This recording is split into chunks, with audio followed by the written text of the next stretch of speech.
Normans are experienced veteran soldiers. They've beaten the Bretons, they've beaten the Franks, they've beaten the Flemish. But the English army is also a veteran army. They've beaten the Vikings. They know how to fight, and they know they have the high ground. And they know also that if they can bottle William up in this peninsula, because there is marshy ground on each side of the road, then William will be trapped here as more English, Saxon English reinforcements arrive over the coming days.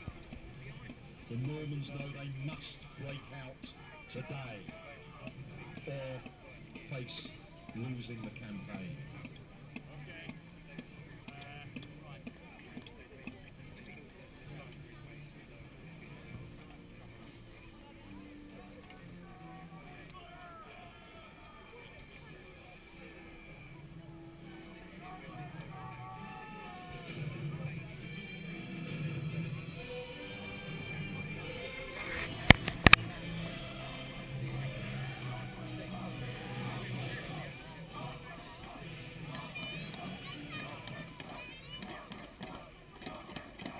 And so we can now see the Norman infantry deployed on the battlefield here at St. Clair, here at Hastings. But what else can I see? To the bottom of the hill, moving in behind the infantry, I can see a dreaded new weapon, a new form of warfare that has not been seen on English soil. The heavily armoured, mounted Norman knight.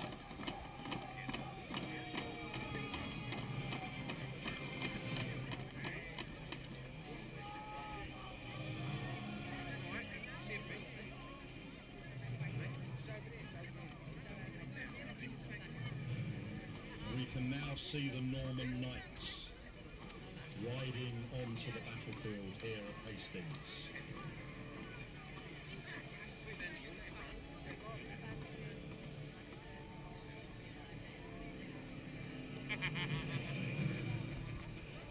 Hadrada the Viking is dead.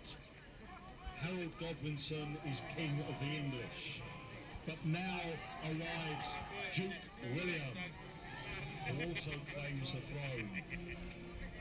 Harold and William now face each other across the battlefield on the 14th of October, 1066 at Hastings.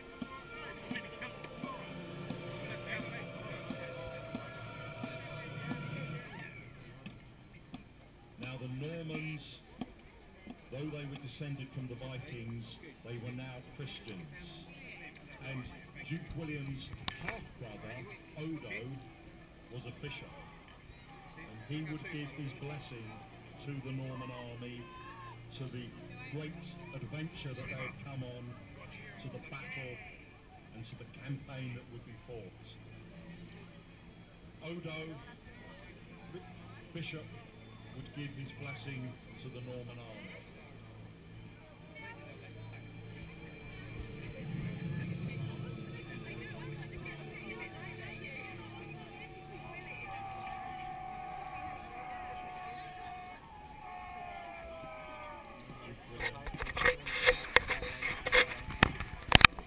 He was a great soldier, a great organiser. He had formed a great army that you can now see here deployed on the battlefield. But he was also a man of God. His half-brother Odo was the leader of the church in Normandy. And we can now see Duke William riding before his army, ladies and gentlemen. Let's give a good Hastings cheer for Duke William of Normandy.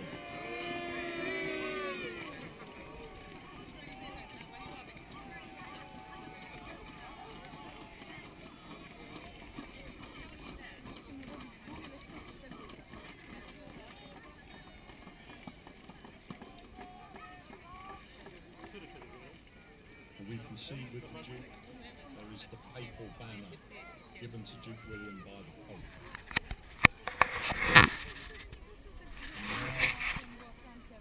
And now, Odo, Bishop, rides forward, and he prepares to bless the Norman army.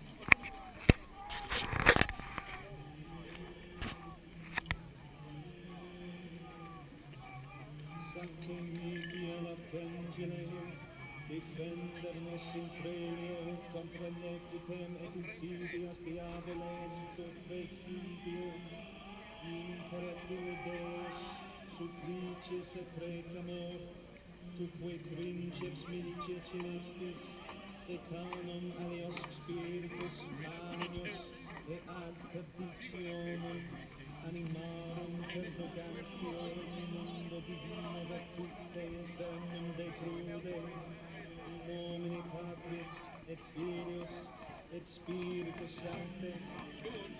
Amen. And so Bishop Odo gives his blessing from St. Michael the Archangel to defend us in this day of battle. Now, the main protagonist, Duke William, steps forward to give a rousing speech to his army before they go into battle here at Hastings. You have traveled with me on a great voyage to fight on a distant shore. You have done so in the noble tradition of our Viking ancestors. This fight was not of our making, nor was it born from the desire for naked conquest. This land was rightfully granted to me by King Edward of England, a wise and gentle king. We are here to claim what is rightfully ours. The Pope knows this and gives us his holy blessing. The rest of Europe knows this and lends its support. The richest land in Northern Europe is before you. Fight to make it a Norman kingdom for your children and your grandchildren. Fight and take what is yours by right. Fight and be victorious! And so, as the words of Duke William fade away, we now have both our armies deployed at Senlac Hill. On the top of the hill, at the top of the ridge, we have the Saxon English under King Harold. At the bottom of the hill, in the marshy low ground, we have Duke William's army. They have the greatest task in front of them. They must punch through. They must defeat the English and then march on London. This is the only way they will win the campaign. Now, Duke William has many noble knights within his army. One of these knights is a great knight called Taillefer. And Taillefer has begged the Duke. He begs the Duke to allow him to draw the first blood in this battle.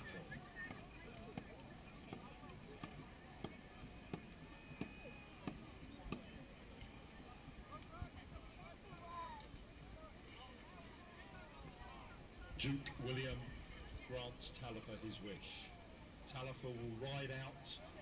He will possibly do single combat with one of the English foot soldiers if they will dare face him. Singing the Song of Roland, he rides up the hill.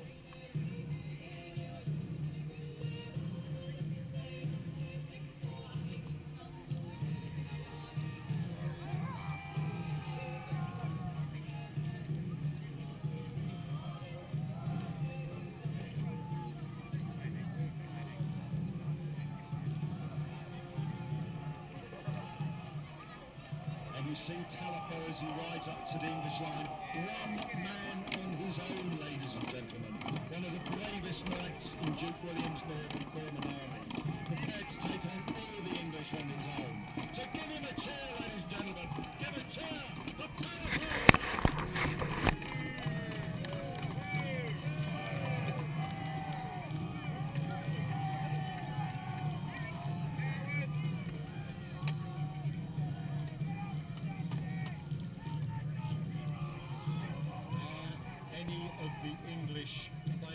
Any of the English Huscarl brave enough to step forward and do combat with Taillefer. If they are not, things will not go well this day for Harold and for England. Though the English soldiers carry on with their battle cry. Oot! Oot! Oot! Out!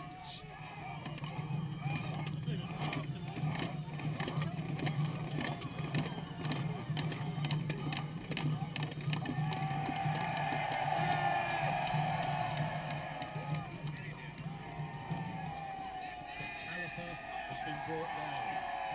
His bravery has cost him his life.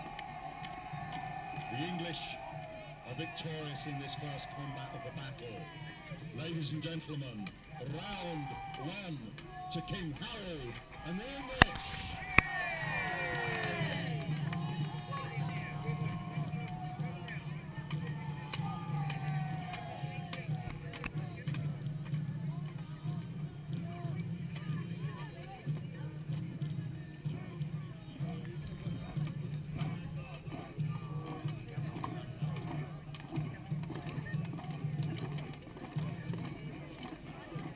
This is only the opening gambit of the battle.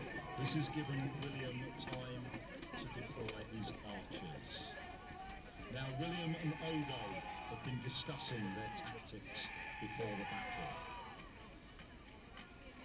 So, this is the mighty English army? Is this all that the whole kingdom could muster? I felt sure they would outnumber us 2 to 1. Our first attack will sweep them aside. Do not underestimate them, my brother. They fight for their homes, their lands, their families. They will fight well, and we are still slightly outnumbered. But you are right. Not by as many as I'd expected. God is truly on our side. Their ranks have been thinned by their battles with the Vikings in the north, and it seems that we have also spent the last 2 weeks profitably. And so, my lord, by laying waste to the land hereabouts with fire and sword, and giving our soldiers the pleasure of plunder and pillage for 2 weeks, we have forced Harold's hand. We destroyed, what, 20 villages? As for towns, we burned Evansville, Bexley, Hailsham, Hastings, and have slaughtered his people by the hundred. He could not allow his subjects to endure such terror any longer. Harold has galloped south at great speed, leaving a large part of his army to follow on foot. This proves God's blessing on our endeavor. Now, let us slaughter this English army and quickly before they are reinforced. Now we can see Duke William's tactics. He sent for his archers and his crossbows. He intends to rain down a barrage of arrows on the heads of this English shield wall.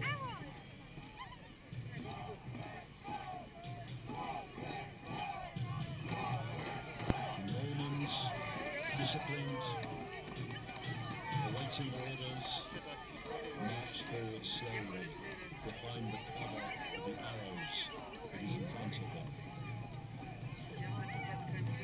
You can see the archers shooting volley after volley of arrows into the air. The English Saxon soldiers raising their shields to defend themselves from the hail of arrows that fall from the skies. And even so, some English soldiers have gone down as casualties. The English also had their archers, but fewer of them, and they are dispersed along the whole line and unable to concentrate their arrows on any one part of the Norman line. Whereas the Normans try and concentrate their arrows on one part of the shield wall, try and break the shield wall. And already William, growing confident, is ordering his infantry to advance. His foot sergeants, his foot knights, his militaires, as they are called, and they march up the hill here at Hastings. Will they sweep aside the English line, or will the English line hold firm?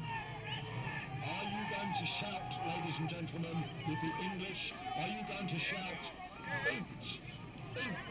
out, out? Or are you going to be with the Normans and to shout their battle cry? Normandy! Normandy!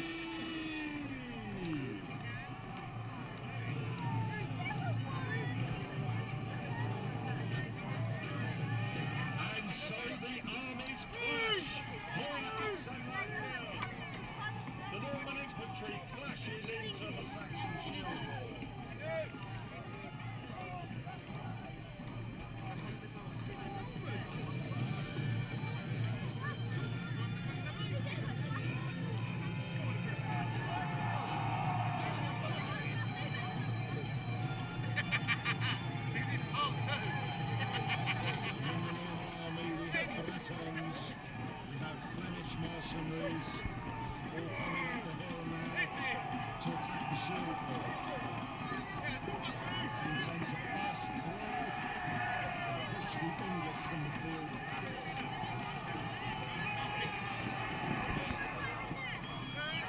Things are not going as the Normans expected. The English shield wall is holding firm. It is not being pushed back 1 inch. The English are veteran soldiers. They have fought and defeated the Vikings. And they know that they have the tactical advantage. If they can stand their ground against they also see this Norman army, these usurpers from across the sea.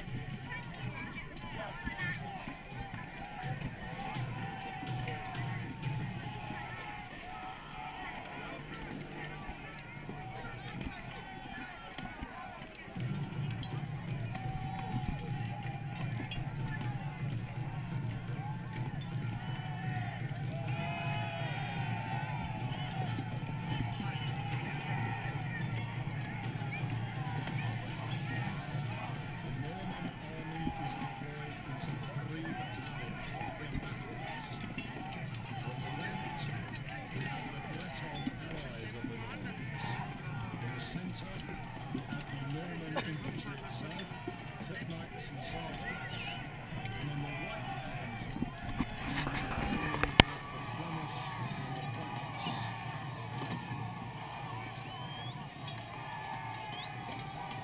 Much of Northern Europe was built today to try and defeat Saxon English.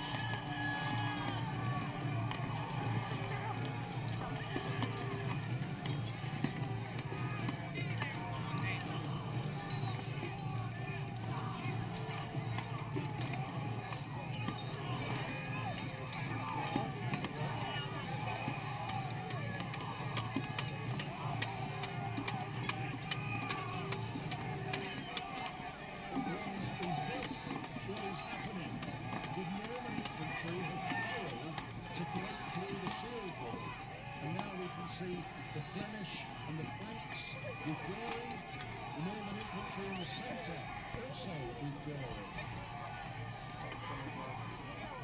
and the Bretons on the left will soon follow. Ladies and gentlemen, it would appear to me as an unbiased observer that the English shield wall has held round 2 to the English.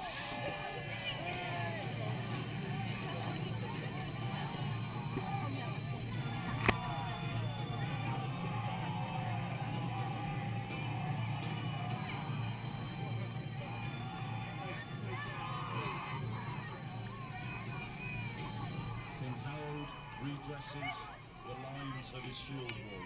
He keeps the shield wall straight and a good depth of at least 3, 4 or even 5 men where possible. The Norman infantry is retreating. They're not running, they haven't routed away, but they have withdrawn. This will not be as easy as the Normans had hoped. So the Norman infantry have failed to break the Saxon shield wall. What else does Duke William have in his armoury? We shall see.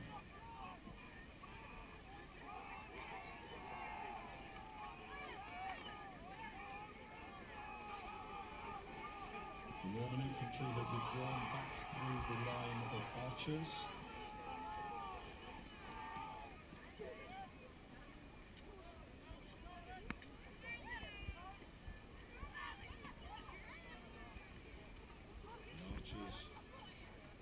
Not sure whether they should rain their arrows down. They've been given the order, and more arrows once again rain down on the heights of the English shield wall. Now you may notice a pattern beginning here. The English are under pressure. whether it is from the Norman infantry or the Norman archers. But now, Duke William has given the orders for his archers to withdraw. What will he do next? I can see movement of horse, movement of cavalry. Ladies and gentlemen, now the famous Norman knights are being brought forward. This is giving an opportunity for the archers and for the Norman foot to rest, to have a breather, to reset their armour. The English, however, cannot rest. They've fought off the Norman foot attack, but now the Norman cavalry comes forward as the Norman convoys ride up the hill. Ladies and gentlemen, give a big cheer for the Norman Knights!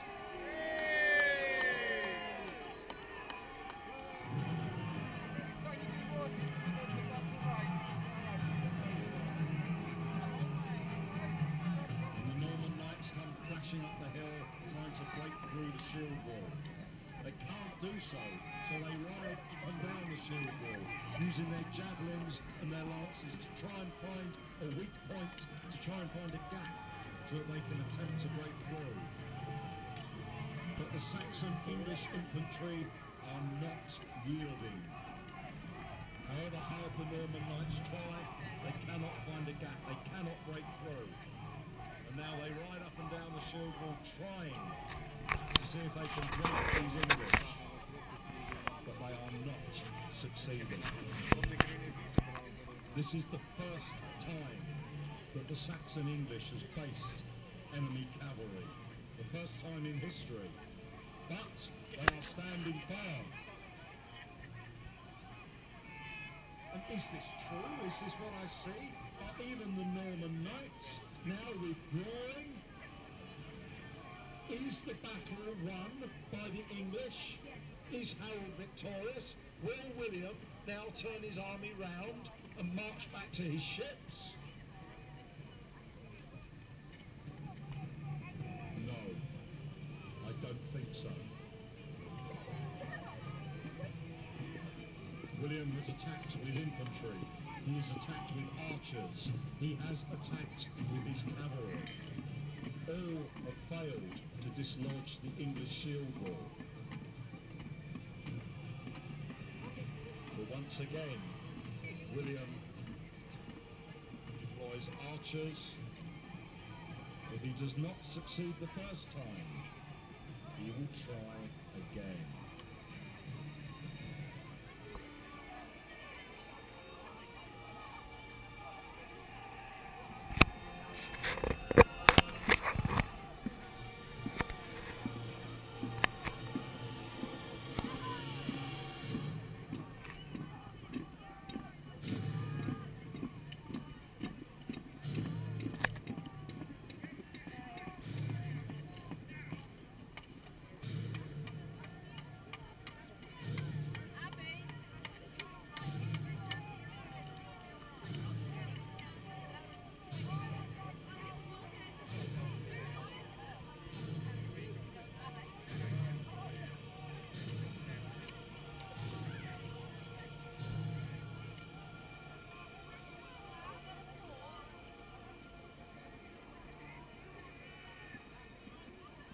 Again, Duke William sends in his infantry.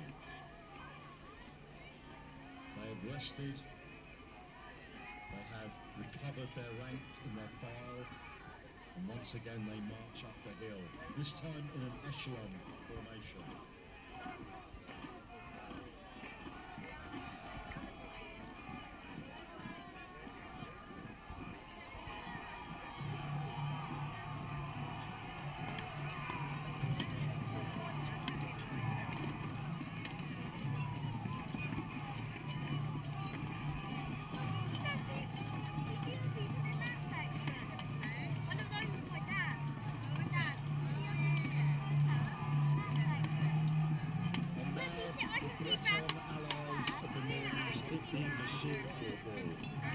On the Norman left, on the English right. The Norman infantry in the centre now. The also smash into the shield wall with the Franco-Flemish troops on the northern right behind them. And once again, Duke William's foot soldiers, his footlights, his sergeants, his retainers try and break through the English shield wall. This is their second attack.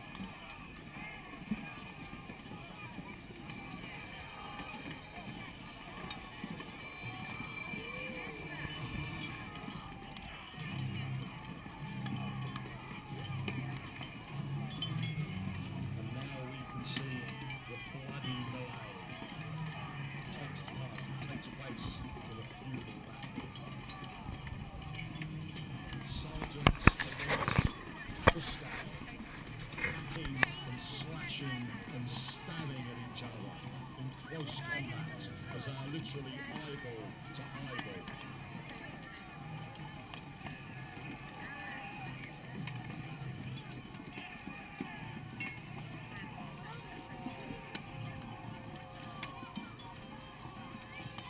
But still, the English have the advantage of the playground.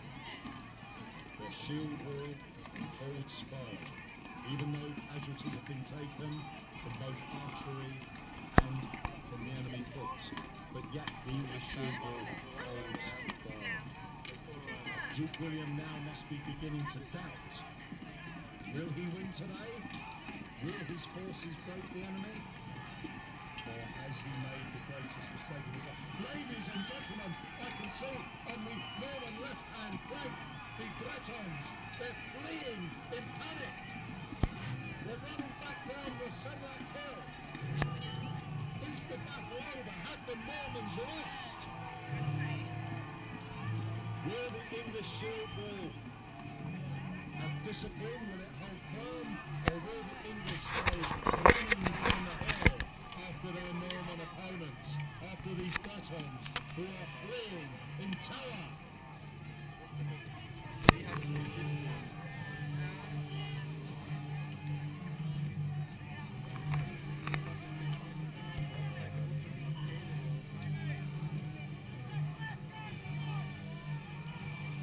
Duke William has reacted quickly.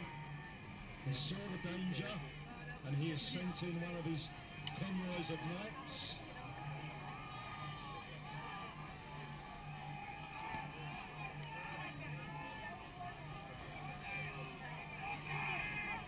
Many Englishmen that had pursued the Bretons are now cut down.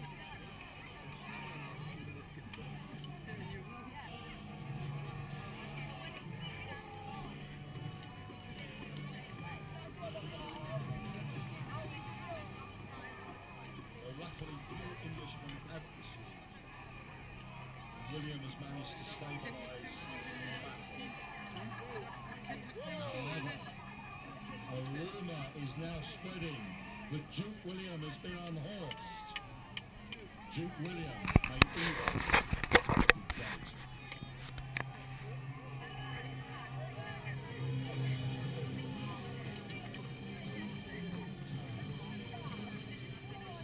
Yes, we can still see the Duke. He is alive. He's fighting hard. His knights have gone into combat against the shield wall. In goes the Duke, mace in hand, in a great red cloak. It looked as though the battle may have been turning against him, but he's rallied the forces that he has, and now his cavalry, his knights once again going against this English shield wall.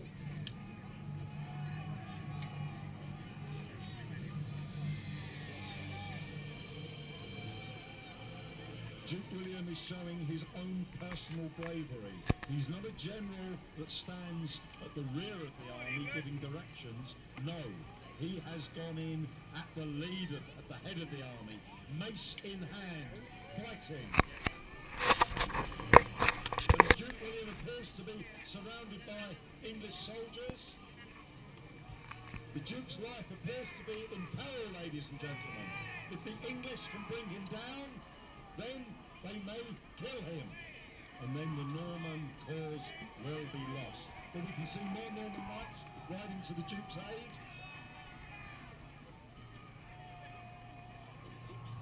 Duke William is down, ladies and gentlemen. He is off his horse. Rumour spreads round the Norman army. The day is lost. The battle is lost. The Duke is dead.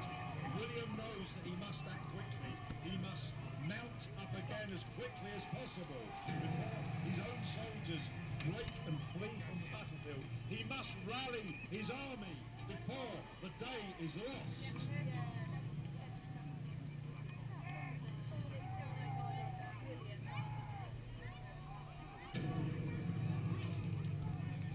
Is the Duke horsed? Is the Duke dead? Just don't know. Is this going to be an English victory? Are we going to see the Normans throne boot of England?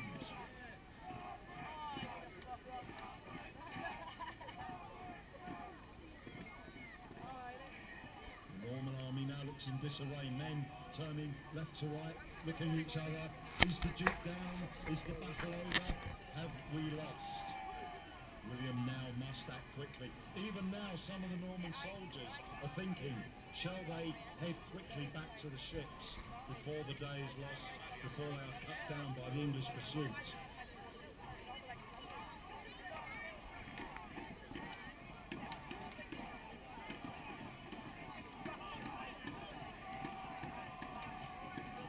But now, Duke William, mounted back upon his horse, rallies his army. He raises his helm so his face can be seen, and he rallies his troops. Look at me! Look at me! See my face! I still live! Those English thunderclouds can't kill me! They're so arrogant as weak as their king! But I'm strong! We are strong! And together we shall go up that hill and slay the usurper Harold! How will we do that? I am William, Duke of Normandy, but by nightfall, I shall be William, King of England! And so Duke William lives. He's managed to avert the crisis. He rides up and down in front of his men. The Duke is alive. The day can still be ours. And dutifully, the archers move forward and once again begin to rain that deadly rain of arrows down upon the heads of the English shield wall.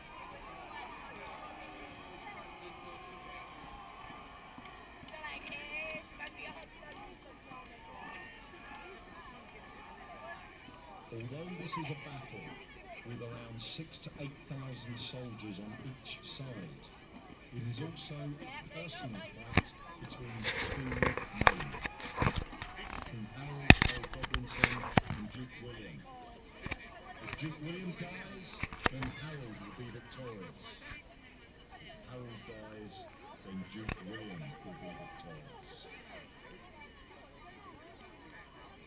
The English shield wall still holding firm, but as you will see, the Normans once again unleashing their archers, the arrows raining down upon the heads of the Normans, of the English shield wall. And the English now taking more and more casualties. That shield wall looking thinner, looking more ragged than it did at the beginning of the day. However, the hours are now passing,